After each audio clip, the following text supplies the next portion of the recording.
Indian martial arts, they actually have traveled the world over, especially to Southeast.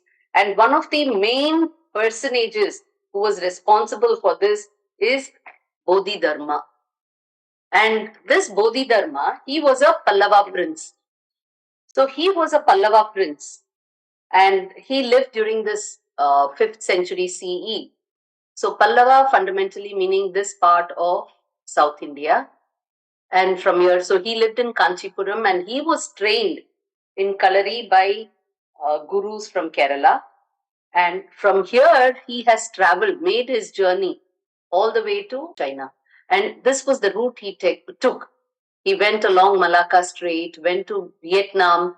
And he spent a few months in Vietnam teaching martial arts there, and he was known as Bodhidharma. Look at the name he gets. He had a different name in India because he was a Pallava royal prince, so he was a Varma in India. And then from there he went. He took, so this name was mentioned different ways, whereas in China he is known as Damo, and in Korea, even though he did not go to Korea, his skills went to Korea, his teachings went to Korea. They had become Dalma. Then in Japan it became Daruma. So while he settled down in Shaolin, his skills from there on went westwards and came all the way up to Tibet as Dharmottara.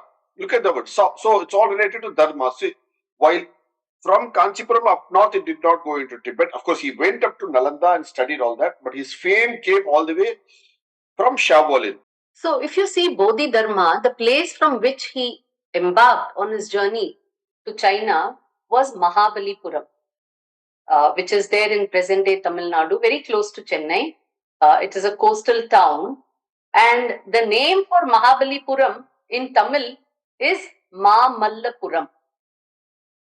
And Mallapuram, again, this comes from one of the Pallava kings who was a great exponent in martial arts, and he was, so therefore Malla, he was a Mahamalla.